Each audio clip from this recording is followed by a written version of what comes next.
সিরাজগঞ্জের বেলকুচিতে এনায়েতপুর থানাতে আন্দোলনকারীদের হামলায় ১৩ পুলিশ সদস্য নিহত হয়েছেন।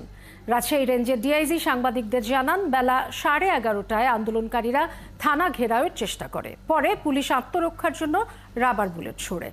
এতে আন্দোলনকারীরা থানায় আগুন ধরিয়ে দিলে থানায় পুড়ে মারা যান ১৩ জন পুলিশ সদস্য। বেলকুচি উপজেলা নির্বাহী কর্মকর্তা জানান, থানায় হামলার ঘটনা ঘটেছে, এখনও সেখানে যেতে পারেননি তারা।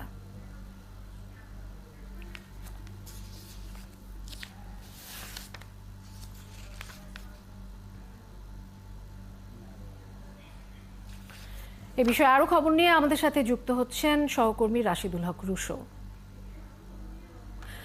পুলিশ সদস্য নিহত হওয়ার বিষয়ে আপনার কাছে আর কি খবর রয়েছে জানাবেন আমাদের।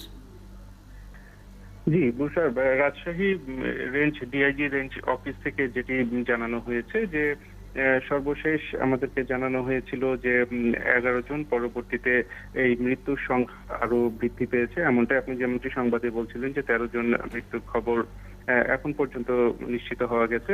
তবে যে ঘটনাটি হয়েছে যে এই হতাহতের সংখ্যা বা নিহতের সংখ্যা আরো বাড়তে পারে বলে এক ধরনের আশঙ্কা করছে রাজশাহী ডিআইজি রেঞ্জ অফিস।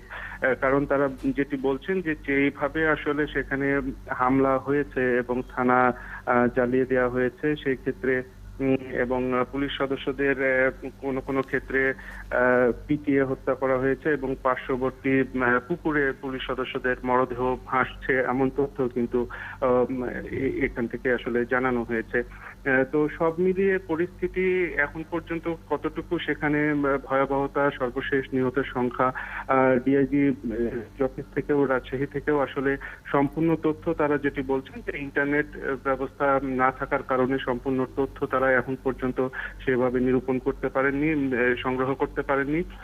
এবং তারা সেখানে রাজশাহী রেঞ্জের ডিআইজি তিনি সেখানে পৌঁছে বা তার প্রতিনিধি দল পৌঁছে সেই তথ্যগুলো আসলে ঠিক সেভাবে তারা সংগ্রহ করতে এখন পর্যন্ত পারছেন না। তবে সময়ের সাথে সাথে তারা জানাবেন। তবে অবস্থা খুব নাজুক সেখানকার এবং এই নিহত সংখ্যা আরো বাড়তে পারে, এমনটি কিন্তু আশঙ্কা করা হয়েছে। বুশরা, আপনাকে ধন্যবাদ। আমরা নিশ্চয়ই পরবর্তীতে আপনার কাছে ফিরবো এ সম্পর্কে আরো বিস্তারিত জানতে। দর্শক, সিরাজগঞ্জের বেলকুচিতে এনায়েতপুর থানাতে আন্দোলনকারীদের হামলায় এখন পর্যন্ত 13 পুলিশ সদস্য নিহত হয়েছেন।